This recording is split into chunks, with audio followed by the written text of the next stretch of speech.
Hey there, welcome back to another video. Today we have a 4LADE. We're going to tear it down, inspect it, and see what we're working with. This is a core. We're going to build this up for a 1970 Chevelle. It's going to be making somewhere in the neighborhood of 550 horsepower or so it'll be like a good level 2 build. So when it comes to cores, you really got to be careful about what you buy. You can end up with something perfectly good and usable, a great foundation to build upon, or you can end up with a basket case. So let's go ahead and get a little bit closer and we'll begin tearing this thing apart and see what, if anything, I'm going to need. I figure at least a 4-drum, sleeve job, so very common for those to be worn in the inner diameter. I already have built that into the price, so I'll talk through some other things that you need to be, considering and things to look out for when it comes to these transmissions as we go through it. All right, 15mm on the extension housing bolt. Between that intro and now, I've taken the liberty of removing the rear seal because, well, frankly, it's a pain in the ass to do it once the extension housing is off. So 15mm. Okay, didn't need. I don't need this giant half-inch impact. These bolts were on there basically finger tight. So with a core, you might see stuff like that. I wouldn't be surprised to only have a few pan bolts as well. So you're gonna have a seal here. So because this is a 2007, 2004 and up, the bushing in here changed for two-wheel drive. The outer diameter became wider because they enlarged the inner diameter of the bushing bore. So one thing when you're installing your new bushing you want to make sure of is to line up the hole in the bushing with the feed orifice there on the inner diameter of the extension housing. Alright, this thing's in park. Let's take it out of park real quick. One thing I always tell folks to do anytime you're inspecting a transmission for purchase, like either used or as a core, is to spin your shafts. Make sure that they spin freely once the transmission's been taken out of park, and there's nothing unusual in terms of noises or felt sensations when you're spinning it.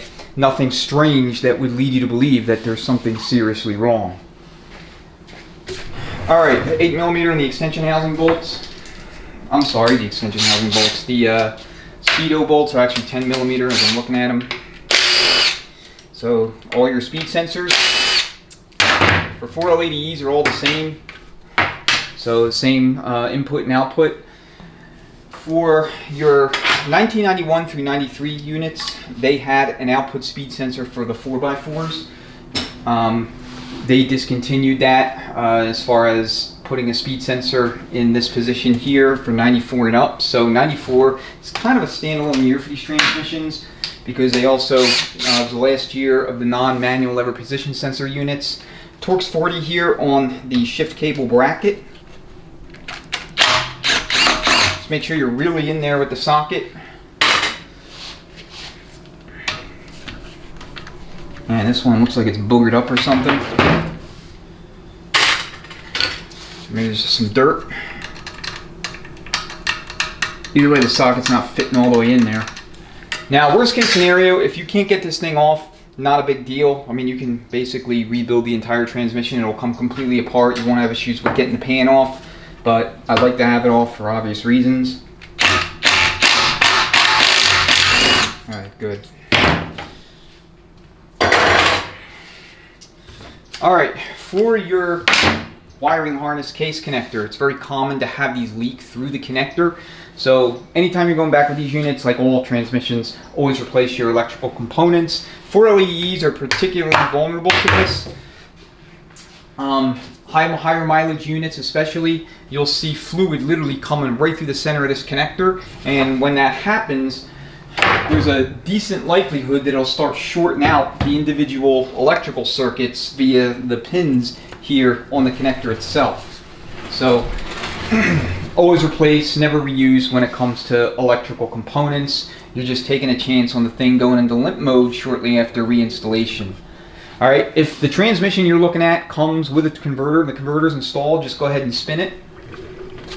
Okay, again, you're listening for any unusual noises. If you hear a whole bunch of, like, it sounds like either a box of rocks or bolts rattling around, that tells you the torque converter has failed catastrophically. You may want to, you know, pass that core or that used unit on by, because chances are the entirety of the transmission has been contaminated and the front pump is probably damaged or otherwise no good. So this is the code for it. It's an 0825. These converters for the 480Es over the years, there's two different types when it comes to the length of the hub, and two different types when it comes to the stall speed. There's a factory high stall and low stall installed throughout the entirety of the 480E production run, and then starting with the LS family in 99 or 2000 or whenever they started putting them in, the Gen 3 small blocks, for the 480s, it would be the 6 liters, you had longer hubs. Let me take this to the other bench. Alright, so front end play, I believe it's like 4 to 22 thousandths or something like that. So this torque converter seal a lot of times gets worn, so that'll cause converter issues. P1870 or 0894 trouble code will set and store. It's a component slipping, so that could be a cause. With the 80s, more often than not, it is the torque converter itself, but sometimes it could be something else either causing the converter to fail or another direct cause that, you know, is otherwise triggering that code. In the 60s, it's usually the torque converter clutch regulator valve in the valve body. All right, this shaft's going to be hard to turn by hand because it's just, you know, very heavy. But when you do this, your kind of hasty end plate check, you're should feel two bumps or clicks or however you want to describe it. The first is going to be the clearance between the Overdrive planet and the snap ring. So when the Overdrive planetary carrier and the snap ring is installed to secure it to the entire input shaft OD hub and clutch assembly with the coast clutch in there, you're going to have a little bit of play, and that has to be measured when you're going back with the unit so you can net it out of the overall travel between the input shaft far rearward and as far forward as it'll go. Alright, and rear end play and front end play are kind of synced with each other. You can't have more rear than front end play, otherwise you have a bind in the case. So 13mm pump to case bolt. In 97 to 2007, there were two different pump cover stator support assemblies installed. I'll flash a diagram on the screen. Transgo has instructions how to tell which is which. But it's something you want to keep in mind if in the event you have to replace either the entire pump assembly or the case when you're working on a 97 through 07 unit. Alright, next thing that you want to do before you start taking the pan off is remove the rear cooler line fitting. It's 3/4, and this is why you want to do it. You'll notice here it has like a probe or a stem excuse me, that actually inserts into the center support. There's a little seal in the center support for these 97 and up rear lube units, and the that cooler line fitting will hold the gear train in place, and you'll wonder why it won't come out if you fail to take this cooler line fitting off. So it does have a small O-ring that goes in there, as you noticed. So here it is again. Don't forget that O-ring. New one will come in the kit. So here's your ID stamp, or what's left of it. It was 07. Obviously, it just literally wore right off. Unfortunately, that's kind of the case with these. It would have came off in the cleaning cycle anyway. All right, now we'll go ahead and flip it over. Notice here in the back, you have a lube seal. This is for two-wheel drives only. The 4x4s, they have a plug here. That plug is available from GM. So if you want to convert two-wheel drive to 4x4, you can insert this plug here and, of course, change the output shaft to 4x4 output shaft. All right, we got a full set of pan bolts. So sometimes with cores, you only have like 2 or 3 pan bolts, and you got to go scrounge or purchase another set. But luckily, we don't have to do that. There's 17 pan bolts. These all get anywhere from 98 to 110 inch-pounds of torque. In the earlier 480s, they had a different pan, 91 through 96, and that's because they had a much larger feed pipe that went from the front of the valve body to the rear of the case. So just be mindful of that. 97 and up, the pans kind of have this dual sloped rear section, and it's kind of actually sloped all the way around for the most part. Whereas the 9196, they have basically the same depth all the way back. So you don't want to mix and match pans. I mean, I guess you can install an early pan on a late case, but I don't know that you can install a late pan on an early case. The pan in the back here may interfere with that long feed tube. Alright, reusable gaskets are available for 4L80. Looks like this one has one installed, so we're not going to reuse it, but this is a good masking aid. If you plan on painting the case, keep this, clean it off, and then put it back on to mask the inside off, you know, and then put your pan on with a few bolts, and that will help ensure that you, you know, you don't get overspray on the pan rail.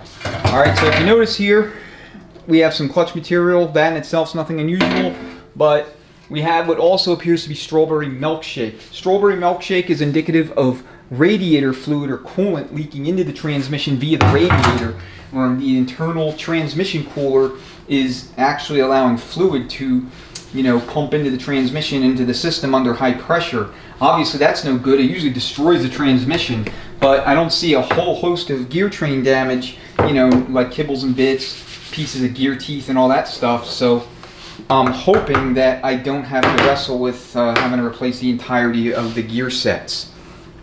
So filter, a lot of times filters and transmissions will get clogged, causing delayed engagements, you know, no forward or reverse movement, or, you know, a temporary condition where you put it in drive, you put it in reverse, it doesn't do anything for a while until you have to rev it up and then it'll go. Chances are it's a clogged filter, and it's clogged because there's just an enormous amount of debris from either burnt clutch material or something else. I mean, either way, if you have that symptom and it's not something that could be caused by an electrical issue or electronic command and control issue, chances are you'll have to rebuild the transmission. Alright, shift solenoids A and B, PWM solenoid, EPC, and your pressure switch manifold assembly all must be replaced. Wiring harness must be replaced. Just take note of the routing. There's some, you know, organization to the harness. You have a couple of retainers here. I've seen these in different places of 4L80Es. I don't think there's like a super hard and fast rule, but generally you want to route the harness just like this, and, you know, keep it organized and out of the way of the filter. I mean, that's basically the main purpose for it. Alright, 10mm here. All these bolts except for the pressure switch manifold bolts, they take 8mm. And then we want to get this feed pipe out of the way so that we get to this bolt.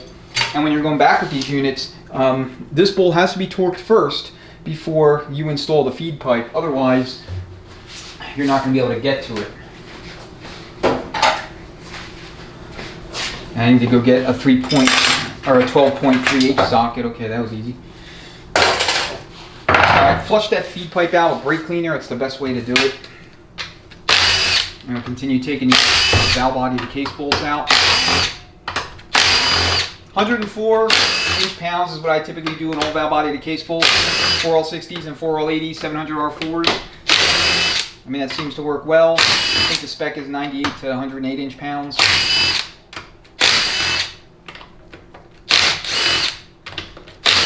Alright, a lot of times you'll have a no reverse complaint on these transmissions. For these late models especially, that can be caused by cracking of the piston at the area where the apply pin is secured with the little E-clip. So once we get the cover off, I'll kind of show you what I mean if you don't already know. Alright.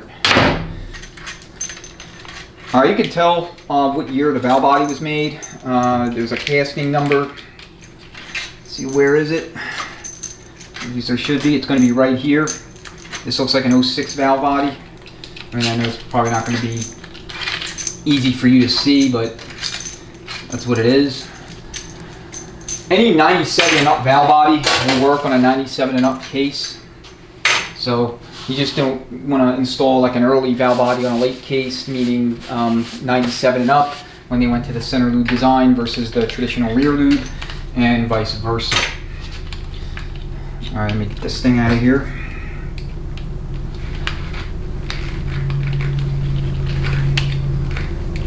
it's caught up.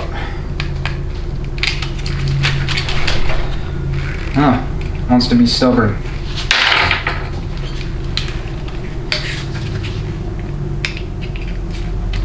There we go. It wanted to be stubborn. Alright, before you take your wiring harness and throw it in the trash, make sure you harvest your little organizers here.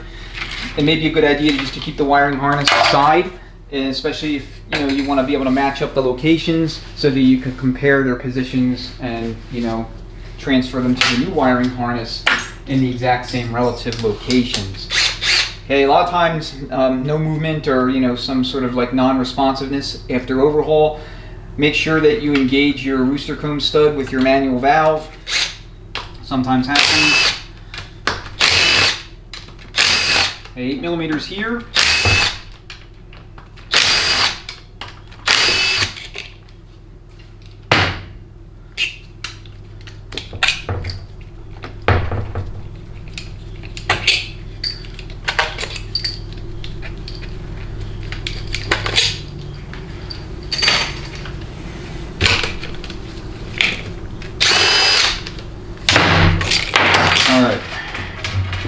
So off with the valve body. These solenoids look new to me. The EPC is original, but the PWM solenoid also looks new. And we got some check balls that were kind of adhering to the bottom of the valve body. So when it comes to case check balls, I'm going to get you zoomed in a little bit. If you're going to block off the 2334 accumulator complex, you can delete these two check balls here, and then this is going to be your direct clutch check ball. This can be deleted. It's just a flow control check ball that will firm up shifts into third gear nicely on assuming a dual feed setup with a stock converter. And then your reverse check ball can also be removed, and it's also good practice to do that if you're dual feeding the direct clutch, which we'll be doing in this transmission. All right, let's take a look at the valve body real quick. Check balls. So 8mm on your accumulator complex to valve body casting and assembly.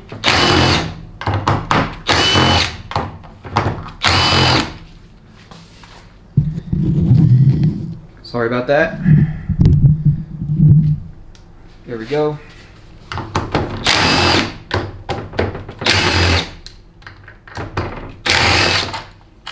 Alright, these will be spring loaded. So note the springs here. Your 2.3 and your 3.4 accumulator respectively. So it goes just like that. Tall spring here, short spring there.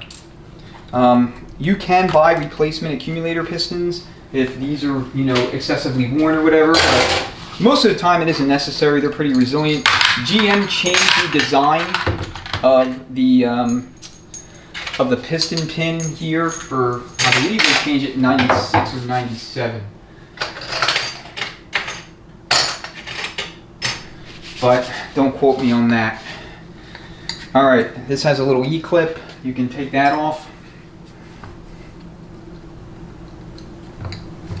One other 480 teardown, this thing went flying. And I had to go and locate it. Alright, and you're going to need to use shop air to extract this other piston. You put the air right here in that little orifice, and that will push the piston out for you.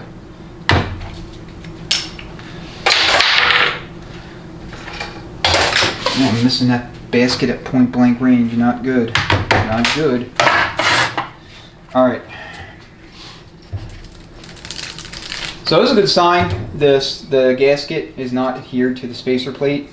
I mean, it's always concerning whenever, whenever they're bonded like that. It means a lot of heat was sustained inside the unit. Alright, so you get your 1.2, your 2.3, and your 3.4 upshifts. This is completely stock, unmolested. Again, another good sign. And I say that because I'd rather work on a transmission, especially if it's a core, if it is like virginal. In other words, no one's ever been inside of it, it's never been overhauled, and it's largely in half decent shape.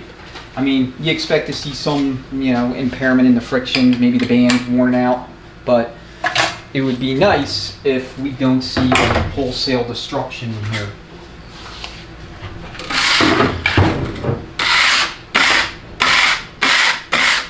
Some of this fluid out of my way.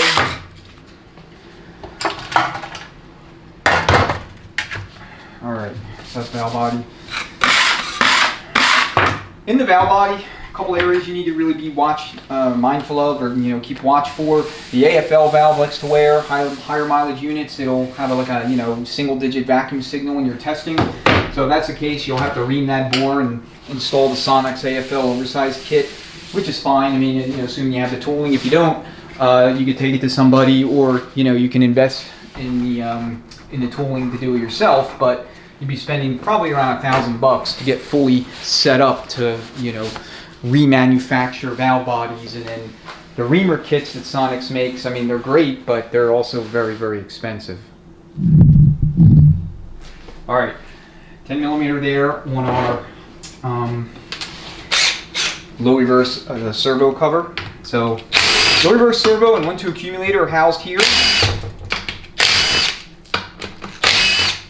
And like I said earlier, no reverse complaints. A lot of times are caused by cracking of the applied piston, particularly the 96 and up dome style pistons. And so you will have issue with those, especially in higher horsepower or higher torque applications. So this transmission, like all my 4 LEDs at this point, will receive a Sonex billet aluminum low reverse piston. So here's your 1-2 accumulator spring, and then the 1-2 accumulator piston is this top hat looking thing here.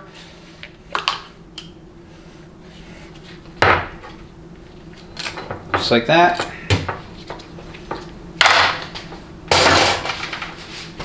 And then for your servo assembly, this train of components here is different for the 97 and or 96 and up, I should say, and compared to the 95 and back, as well as the TH400s. So Sonex makes billet pistons for both designs. You can purchase them. I think they're like $75, $85, somewhere in there, and it's a good investment for any performance application. And if you just really want to de-risk this area of the build, you'll acquire one for even a kind of a more or less stock build as well. All right, let's see if I can get this thing apart. I would prefer to. And again, maybe it was this E-clip that went flying last teardown I did. This one might be giving me more trouble than it's worth. Yeah, I'm not going to mess with it. I'll take it off later. Alright, so we got our remaining check balls. So we have all of them in this transmission. There's no check ball that goes here. There's a spot there cast into the case for it, but the factory never installed anything there as far as I know. Maybe there's some variant, maybe like an early diesel variant or something like that, may have had one. That's possible. You guys know, feel free to leave it in the comments if you've seen 4 LEDs come in with this check ball in this position. So here's your coast band servo. These changed, I want to say in 1999 or 2001. Actually, I think it's 2001. Basically, the servo and the coast band itself are what we call a service pack. And so if you wanted to retro the wider band that was installed in these things in 2001 on up, you could do that, but you also have to install the corresponding servo. You can't just install one without the other. So just keep that in mind. Okay, so we're going to have to take off our parking pole guide plate bolts, remove this parking pole, or not parking pole, selector shaft retainer nail, and then we have a 12.3/8 bolt here for the center support, and then we have a Torx 40 for the overdrive housing. And then that'll be it for case belly.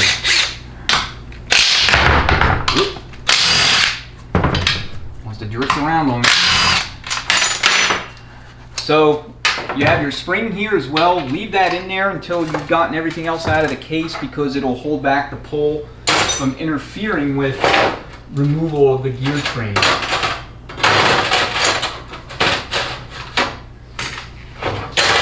All right.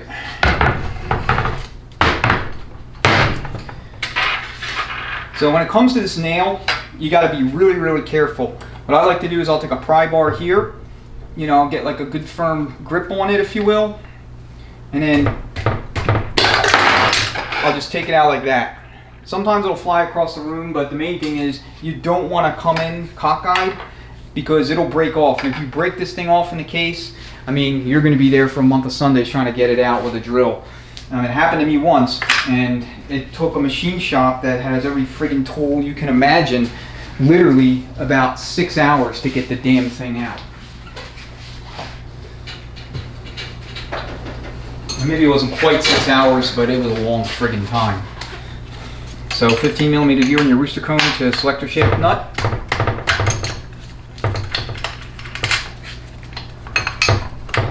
And then just beat your rooster cone forward. Take out your selector shaft.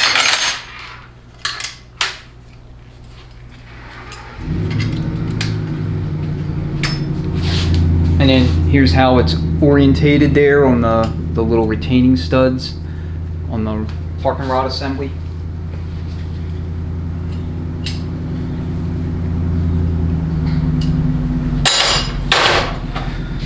All right, so let's go ahead and remove center support feed bolt.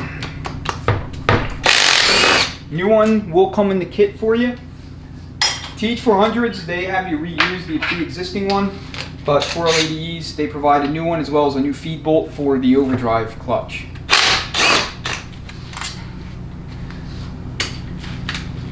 All right. If you're going to use Transgo shift kits, I would not recommend you buy the HD2 because there's just too many parts in there that are not really usable, or I would not advise you to use. The sandwich style spacer plate is prone to cross leaks, and then the pressure relief mechanism they have for EPC relief, that sometimes breaks, and then you have a massive pressure loss in the transmission and burns down the whole thing. The other thing that they provide is an Overdrive feed bolt that has like an Allen head. That likes to strip out frequently, so again, not something I would recommend you use. Alright, so pry points here for your pump.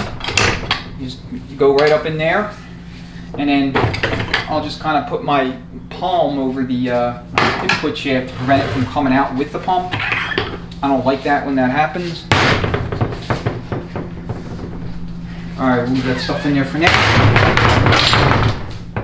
And this thing wants to just dance around on the bench uncontrollably. So we have interlock style sealing rings here on the Stator. They used to come with one-piece Teflon sealing rings that were blue in color, kind of like a blue-violet color. I'll be honest, those things were prone to wearing out, pretty aggressively, relatively speaking, and I would not advise you to run them. I don't even know if they're in production anymore. Maybe they are, but the ones that come in all the kits now, like the TransTech kits, TransStar, your typical overhaul kits, all come with those plastic style sealing rings, and they work very well. All right, here's our selective washer. This controls front end play. Let's see how thick it is. All right, these things are not cheap, so if you're on a budget, you may have to deal with a little bit of a delay if in fact you have a washer that's not allowing you to meet end play. Just measure it up, make sure you're nice and precise, and then go buy the washer or spacer, or whatever you'd like to call it, that you need. And I want to say they're literally like, I want to say $15, somewhere in that neighborhood. All right, 13mm on your pump bolt. So main concerns here are wear in the boost and or pressure regulator valves in the pump cover, so they must be vacuum tested. You also have your converter limit valve, TC limit valve, if you will. If that is worn, if the converter limit valve is worn, you'll have unrestricted flow or unmetered flow to the torque converter clutch circuit, and that will cause the vehicle to stall out when it comes to a stop, or stall out when you throw it in reverse. So if you have that kind of symptom, suspect your TV or your torque converter limit valve is likely worn out, or the bore in there is worn out. Okay, check working surface. This one actually looks pretty good. Sometimes if you have converter failure, or if you have issues with the engine thrust bearing, it'll allow the converter to come into contact here with the with the surface of the pump cover, the working surface. When that happens, that obviously pretty much destroys it.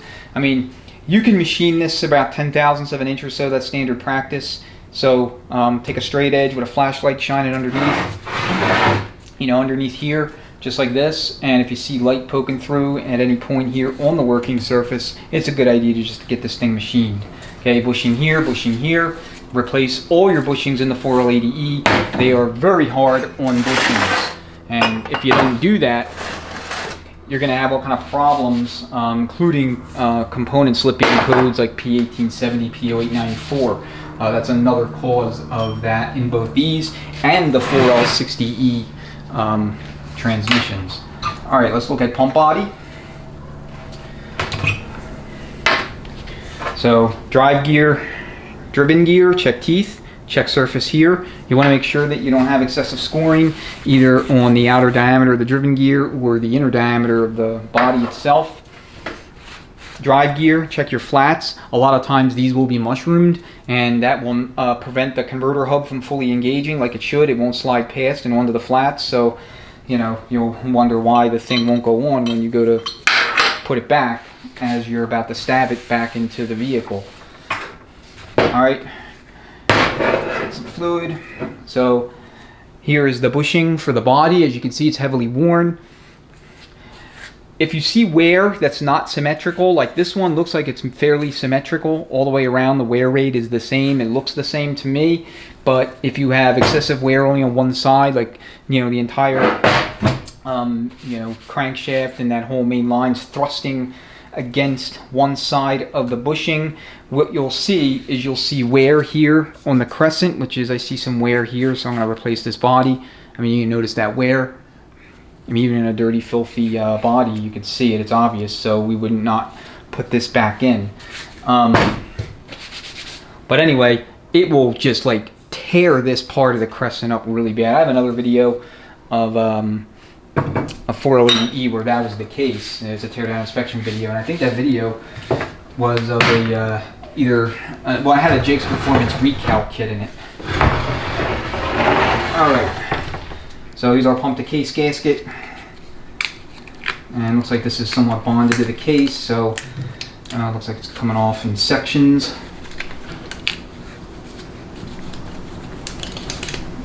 Alright, got most of it off. So like I said, if you have to replace your stator support or the case itself for whatever reason on 97 to 07 units, pay very close attention to all of your ports along the deck surface for the pump, because that will tell you if you have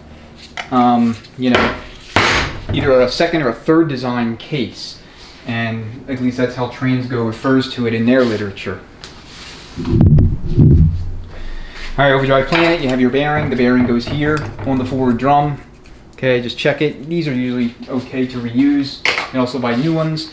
And then for your Planet, when I was talking about that like 1 and 2 clunks, that space between the snap ring and the journal here on the Planet, this is exactly what I was referring to.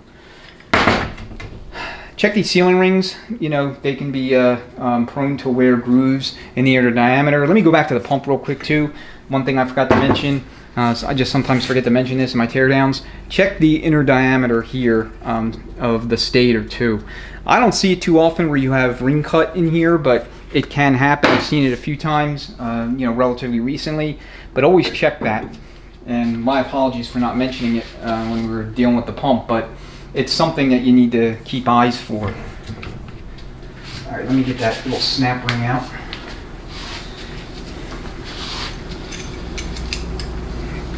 These transmissions aren't all that hard to work on, but like I said, there's just things you need to know and stuff you need to kind of watch out for. And if you don't, unfortunately, it's going to come back to haunt you once the thing goes back in. And most of which I'm covering in this video. Alright, Overdrive Planet. Okay, so this whole complex in here changed starting in 2001. Again, I'm getting confused, 99 through 01. Whole host of changes took place with these transmissions in that year range, so forgive me. Check your bearing here. What they did for this complex is they changed the Overdrive roller clutch, and this changed from the large roller design to what you see here, the small roller design. And that necessitated changes to this area in here on the drum. The cams are different, and then the inner race is different compared to the 2000 and prior model year units. All right, I'll have to deal with that in a second. So check your pinions for side play. Hey, check vertical.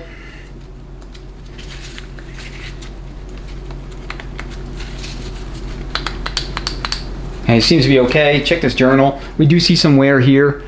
When this is cleaned up, I'll inspect a little more closely, but got a little bit of scoring there. I don't think this is a showstopper. It should be okay. Check this inner race, make sure it's nice and smooth. You do not want scoring here, otherwise you will need to replace the race. And you can do it if you notice. It's pressed in, and you can press it out, but you have to disassemble the whole planet to do that, and that involves removing the snap ring. If you don't want to disassemble the planet, do not touch that snap ring. Okay, input shaft. These are pretty resilient. I mean, you know, up to about maybe 600 horsepower, you can use a stock shaft. There are two different designs. They're not, you know, significantly different from each other. Dimensionally, they're the exact same through all years. There's just some differences internally.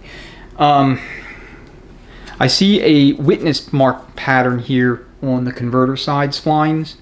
So I'll have to scrutinize this a little more carefully. There does seem to be some wear here that is a little unusual. All right, check these splines as well. And then you want to flush this out with brake cleaner or high pressure water or something. Just make sure there's no crud or debris up in there. And then we see some signs of hard contact with the bushing here on this journal. So I'm probably going to put a different shaft in here. He doesn't need a billet shaft, though. I'll talk to him again about it, see if he wants to just, you know, kind of do it.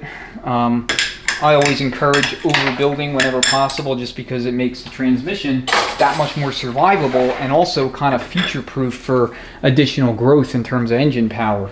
All right, here's your Coast clutch, Borg Warner. These look original to me. So check your backing plate, make sure it's okay. And then, you know, you're not going to reuse any of this stuff. I would never recommend you reuse steels in a heavy duty build. Doesn't matter what level you're doing, either stock, level 1 to, you know, level N, all the way to, like, you know, pro mod type shit. Always install a steel module. That's my personal recommendation. This stuff over here. And let's see if I can get this thing off of here. Rotation, by the way, is freewheels counterclockwise and locks clockwise. Alright, it is kind of hard to mess that up with these. I mean, they're, you know, somewhat idiot proof, I guess. At least putting them on, taking them off, maybe that's a different story. I don't know why I'm struggling with this. There it goes. So you just have to twist it. Always replace, don't ever reuse. I'll have to take the drum apart. So bushing here and a bushing down here. This is a factory Goodwrich reman, so you know that explains the nature of the bushings that you're seeing. Alright, for your overdrive clutch. Alright, that amount of clearance, about, I don't know, anywhere from like 50 to 65 thousandths, I think, is kind of what you typically see, maybe 70. It's not too fussy, and there are no selectives, so whatever your clearance is, that's what you get. And assuming you're working with factory thickness frictions, steels, and the correct backing plate, you know, backing plate's not been machined or whatever, you should be fine with clearance. So, like, if you don't measure it other than doing what I just did, and that's kind of the result, I wouldn't worry about it. Backing plate looks good. So again, Borg Warner. These frictions look in good shape. So this is the bottom steel. We're looking at the clutch basically upside down. You know, it's in there like that. Alright, so for your snap ring, this is relatively easy to deal with. Basically all you're going to do is come in here, kind of press down on it, and then locate either a screwdriver or your pick. My pick tried to walk away on me there. And all you're going to do is just dislodge it and get it started, and then go around each locking boss until you can get it all the way out. And the reinstallation is the exact reversal of removal. Alright, pretty simple. Hey, check your return spring too, make sure none of the springs are missing or boogered up. And then note the orientation of the lip seals. The lip, which is where apply fluid is going to come from, is facing in this direction for your housing, and it's facing in this direction, the exact opposite relative to the housing for the piston. It's going this way. Okay? If you're not familiar with these transmissions or really any unit, it's a good idea just to keep lip seals installed onto their respective components until you actually have your parts, everything's cleaned off, you're ready to go back with it, and you can match them up. Because those two lip seals look superficially identical, at least at first glance. You might be tempted to think they're interchangeable, but they're not. And the bigger of the two goes on the piston, not the housing. Alright, for drum. So we got a thrust washer here. The Sonex, Cone Racing, and other performance-oriented forward clutch hubs, they replaced this plastic thrust washer with a bearing. We're going to install the Sonex piece in here. I like the Sonex ventilated version. There's two different versions. They have a steel version that's solid, and it does not give you a Torrington bearing. I don't like that version because it's only $10 or $15 cheaper than the one I use. Install the one that comes with the Torrington bearing. I think TCS, I think it's TCS, they make one that has two bearings. They replace not only this bearing, but it replaces this thrust washer with a bearing as well. I meant to say thrust washer. So these two thrust washers both get replaced by bearings. So that's in stock, I'll use that. If not, then I'll just use a Sonex one. The other thing too, Omega Machine makes a wide bushing here. I'm going to be installing one of those. In fact, I got to order that today so that I can have it in time. But that will allow you to further stabilize this Planet a bit better there on the journal. Alright, forward clutch pack. Keep track of the wavy or cushion plate, because if the direct clutch also comes with one and you elect to reuse these or reinstall them, this plate here, this waved plate, is a little different than the direct clutch version. Then there's the conical style plates. I've heard folks reporting that those would crack under high power. Maybe you don't use them. So these clutches look good. Forward clutch is always on in a forward pattern range position, so it's not really a working clutch. Only comes off in park, neutral, and reverse. The steels look good. The frictions are a bit worn out. I mean, they got some meat on them. No signs of slipping that I could see, so that's, again, good news, and factory board Warner is what we're dealing with there. Alright, check your backing plate here. This is going to be your direct clutch hub, so that looks okay. No issues. Bring these back. I'm going to disaggregate these steels.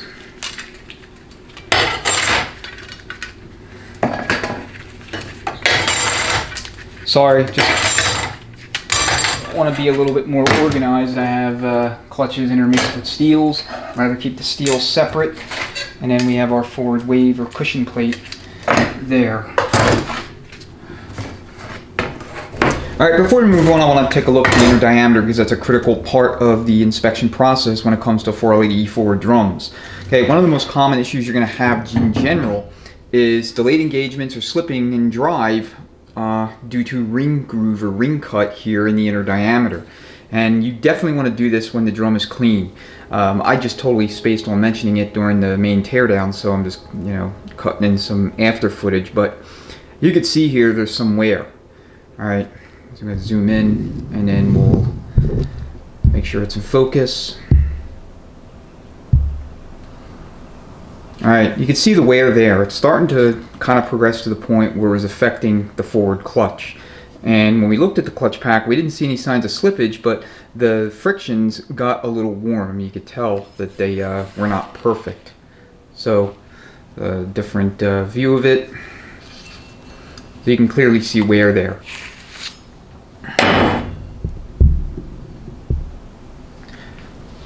So, the repair for this, if you don't want to simply out and out replace the drum, is to have your machinist bore this entire inner diameter out and press in a repair sleeve.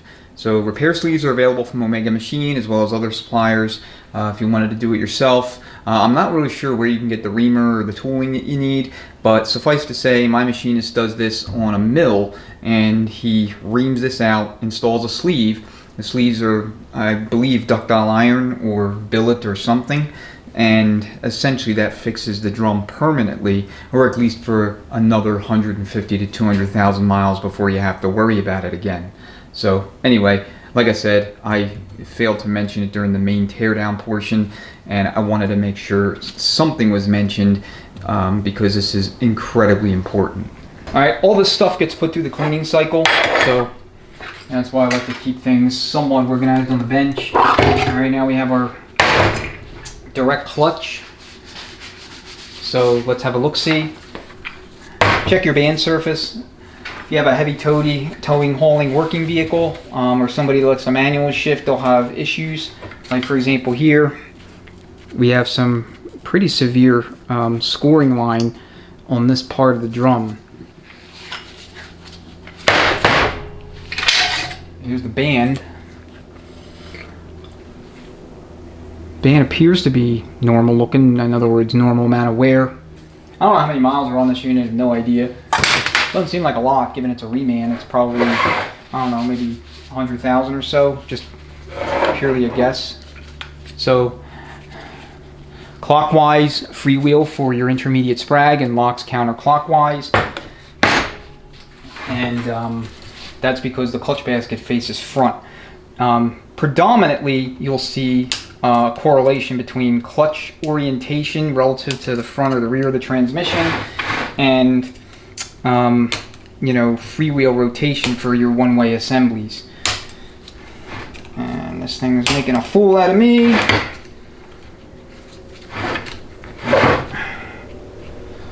Get it to like a notch here.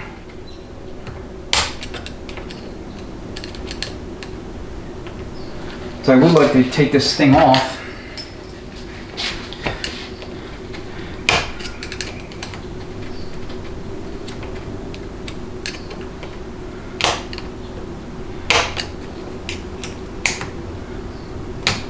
There we go. I mean, don't get me wrong, I like the fact that it's secure. These spiral lock snap rings are also good to retro to things like TH400s. The aftermarket will make spiral lock snap rings for other transmissions that normally didn't come with them. AODs, the 6L80s and 90s, they have them too. So this looks okay. You're going to replace your Sprag assembly. This is a 34 elements Borg Warner heavy duty Sprag. So check in here. Again, you want to see minimal wear. Ideally some cross hatching. So you see how shiny it is along the perimeter on the upper and lower. If the whole entire surface area looks like that, then this race is worn out. So I typically replace them when they appear that way. Alright. So for anything high power, upwards of around maybe starting around 600, 650, at least from my point of view, I like to install 6 factory spec clutches and steels in this drum. To do that, you can buy a specifically made billet piston, or you can have a TH400 aluminum piston machined to accommodate the extra capacity. So here's our direct clutch wave, and then check our backing plate. Backing plate looks decent. So friction steel. Okay, frictions have what I would call a normal amount of wear. Again, no signs of slipping. That's always good. That tells you that the hydraulics in this thing were probably okay. And what we're seeing in terms of scoring is likely due to the displacement of fluid by coolant or water, if you will, penetrating into the transmission. And the heavier water will always displace the lighter, the lighter transmission fluid.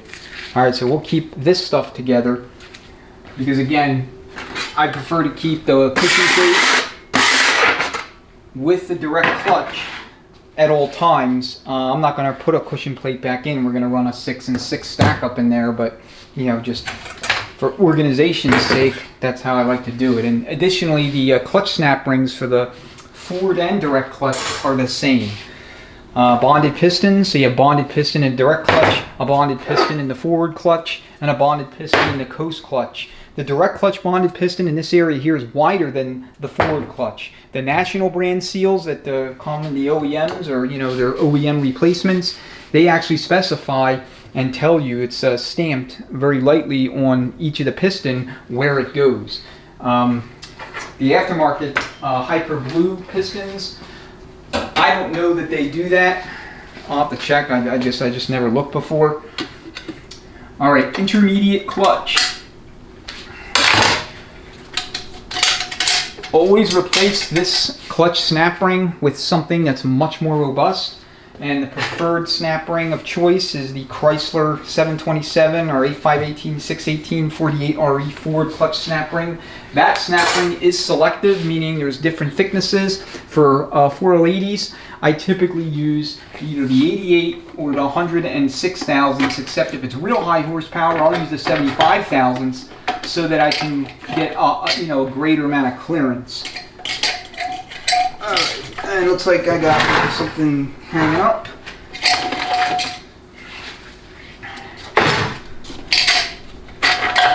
There we go. A sloppy extraction, but we got it. Alright, so we're going to install a Sonex billet steel intermediate backing plate, but if you're going to reuse the backing plate, just check it. There are case savers that Sonex and others make, but the Sonex one, I think you have to modify this. I don't typically run it, but I believe with their intermediate clutch pressure plate, no mods are necessary. So that plate is representative of what we would call a late model. I believe either 96 or 97, they changed the piston in the center support. 91 through 95 had the late TH400 piston. 96 and up had a revised piston, so they changed the backing plate as a result. The earlier ones are thicker, and they have like a setback on them or whatever. A little bit of slipping here on the intermediate clutch steels. You can see it. Nothing egregious. BorgWarner frictions. BorgWarner high energy in the direct and the intermediate is actually perfectly fine up to about maybe 800-900 horsepower, unless you're going to be all out racing all the time. Then I would go with like Raybestos Blue Plate or something like that. Alto Reds are popular for these, but I mean, there's a whole host of friction modules now on the market that will allow you to do whatever you want. I've been using the Raybestos Stage 1 red frictions as of late. They're popular and I've had good results so far with them. Alright, so center support snap ring. This is a little bit beefier. It's also beveled, so you want the bevel facing you when it's installed. See if I can get it out.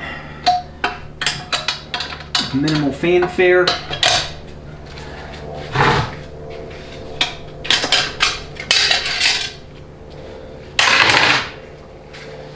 Here you go. So here's the bevel.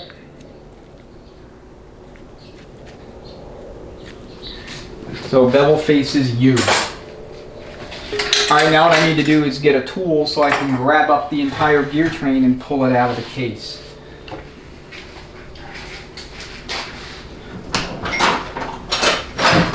So this is a lifting or handling tool.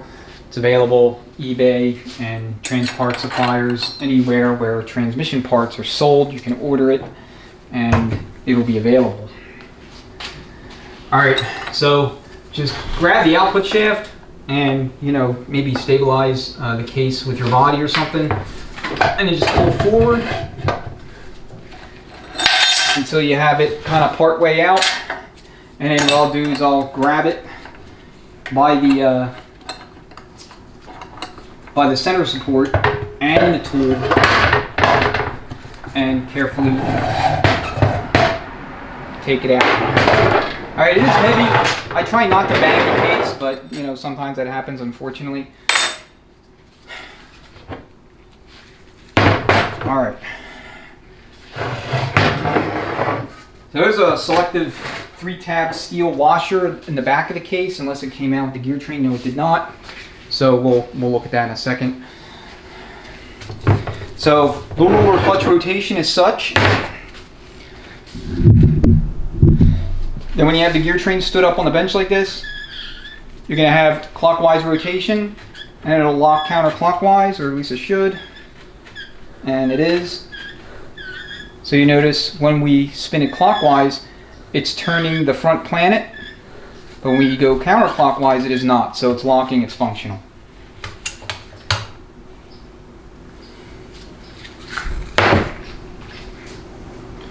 Alright, sun gear shaft. These bushings are notorious for having to be sanded, so just bank on, you know, spending some time clearancing the bushings so it'll slide onto the main shaft without binding up. And then here's your thrust washer that goes on the back of the center support. And you have 3 bearings in here, 3 Torrington bearing assemblies. One here for the center support, the sun gear thrust. So this is going to be 2 of the 3 pieces, if I can get it out. Maybe I cannot. There we go. There's one of them. So there's the bearing. Here's the rear race, and then the front race is going to be right here on the center support. And that's how it goes.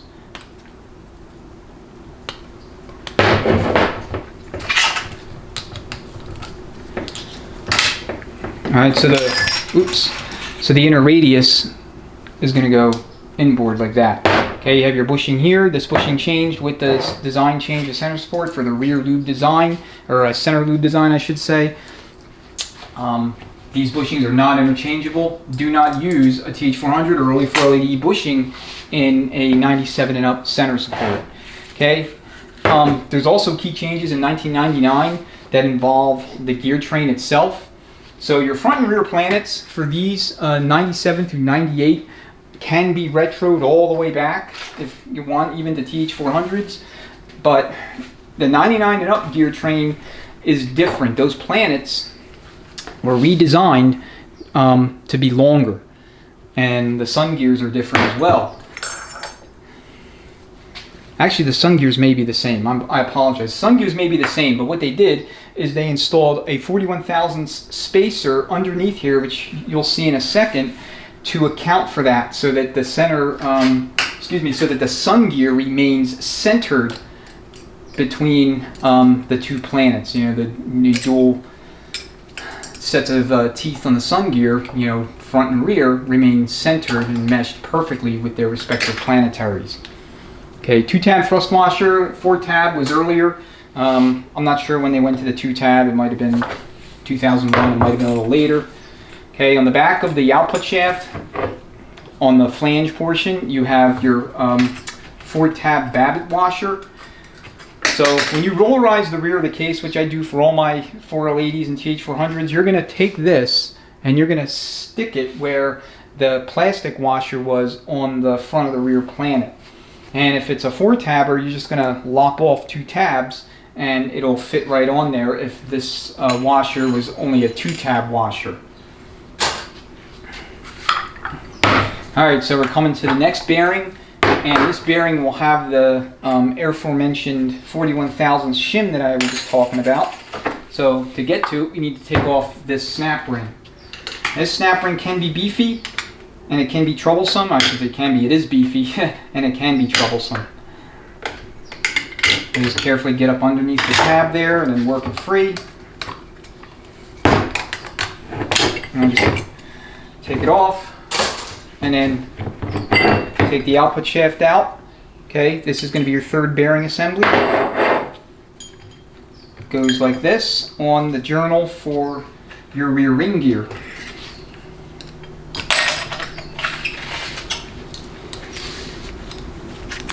So just like this. But like I said, unless there's some sort of major catastrophic failure in here, you usually don't have any issues with reusing the bearings. Usually not a problem. Alright, so check our planets in a second. So here's that third bearing assembly. I guess maybe the second bearing assembly, depends on what order you're putting them in. And then here's that spacer. This spacer is not in there when you go back with it in one of these transmissions, and you did not retro a 97, 98 gear set as an entire service pack, or I just should say prospectively install that gear set into a 99 and up transmission, then you're going to destroy the gear train, because the sun gear will no longer be centered here in terms of the mesh with the 4 pinion gears on each of these planets. So that'll obviously be a catastrophe if that's what happens. Okay, check journal here for the output shaft, check splines. Some will have an O-ring and it'll come in a bolt-on yoke. This is a slip yoke design, so we don't have that here. Check this area as well. This bushing needs to be replaced like all the others. And then for your for your rear ring gear, you'll notice there's lube holes here, and then you notice the main shaft is solid through and through. 91, 96, that main shaft was not solid, it was hollow, and that allowed lube oil to distribute through that main shaft to other parts of the gear train.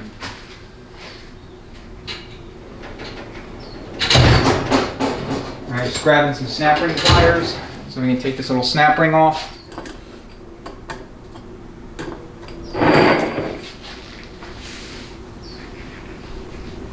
I'm just making sure you're in the shot, that's all.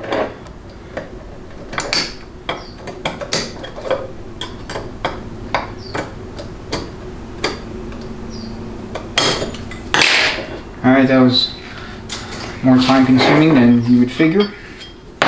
Okay, check splines here, check the journals. A lot of times if these journals are slightly out of round, that's primarily, in my opinion, what causes new bushings to get bound up on them and prevent ease of rotation.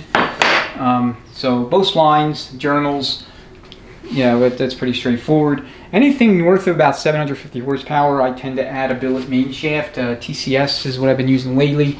They're pretty good, RevMax. I think Sonics also makes one.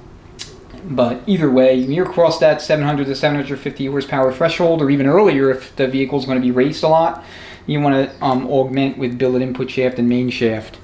Okay, check the journal here for your ring gear, check the teeth, check this area in here for cracking.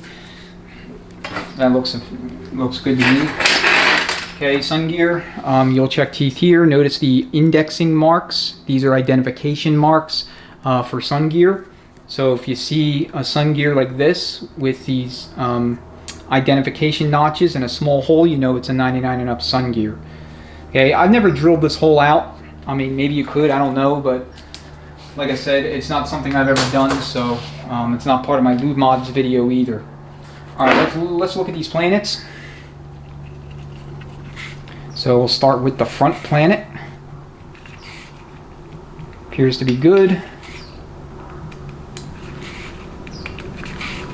Okay, soak your planets in transmission fluid, Dex 3 or 6 in the case of these transmissions, and then really any GM transmission. Unless you're working with an 8 or 10 speed, then soak it in whatever fluid they take. I've never worked on either an 8 or a 10, so I couldn't tell you. I think it's like, very low viscosity or HPLV fluid or something like that. Check the band surface here for your reverse band that's still in the case, along with the anti-fretting rings, so I've got to pull those out. This bushing will be replaced. This planet otherwise looks in good shape to me. Okay, now rear planet. So this reluctor ring for the rear speed sensor, you can remove it or reinstall it. So if you have a 4x4, you're trying to convert to 2-wheel drive, instead of that rear cup plug in the case, you'd have the lube seal there, and then you would install a reluctor ring or pickup ring for anything 94 and up. 93, if you're converting that, it'd already have it. All right.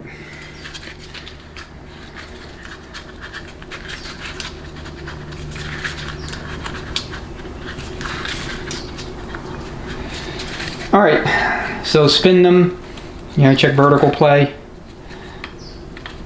Appears to be in decent shape.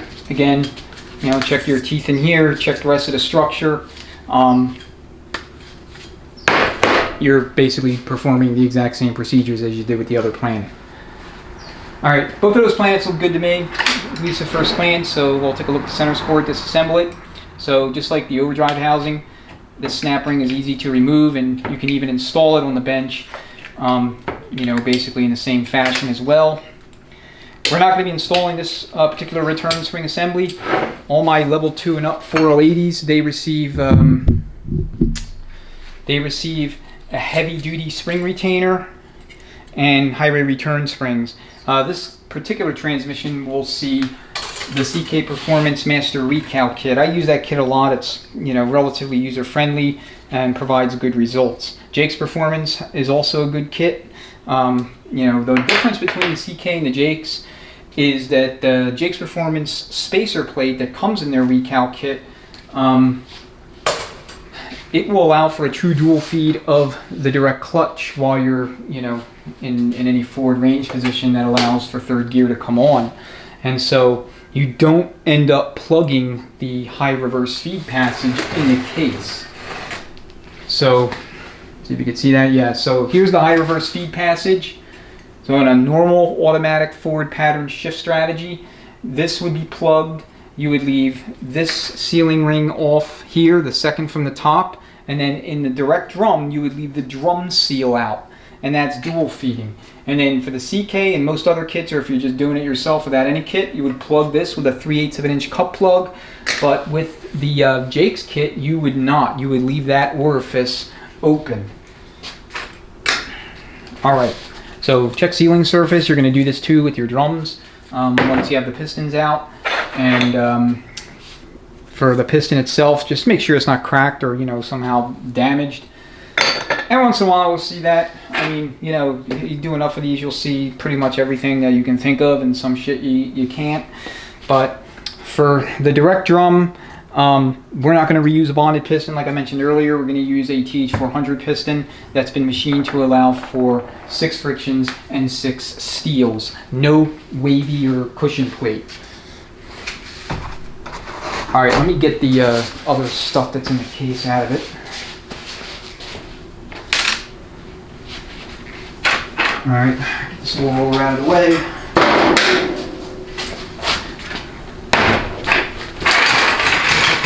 Alright, relatively clean core. I'm very happy. I may have to swap that direct drum out if I can't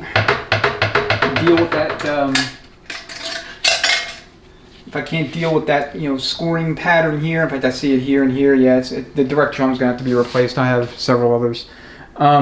This is the anti-fretting ring. These started to go into TH400s, I want to say 1970 or 71. Prior to that, the center support lugs here were much thicker, and they would react against the case, you know, fretting it, so to speak, or excessively wearing it. And especially in higher RPM applications, so GM installed this fretting ring. They shrunk the thickness of the lugs, and you can retro as a service pack an anti-fretting ring and a TH400 center support that came in a 71 and up unit back to a 64 to 70 unit, so that you don't have that problem. In fact, that's basically best practice and recommended on all rebuilds for those early units.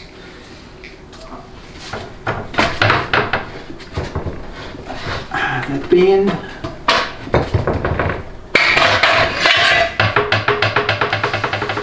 Alright, here's our band. Alright, some shops will consider this a hard part. I don't. I replace it straight away. It may be a good idea to keep it for reference though, and I only say that because TH400 bands, 4LED bands, I believe they're a little bit different, and so you want to make sure that the band that goes back in is identical in every respect to the band that comes out. Alright, and then we have our steel washer that I was mentioning earlier in here. Okay, when you rollerize the rear of the case, this does not go back in. I have like literally a stack of these about maybe this high that I've accumulated, and that's only because I haven't kept every single one of these. If I did, the stack would be probably up to the little shelf over there. All right, so that's the teardown. That was noisy. Let's get the rest of this fluid out of here.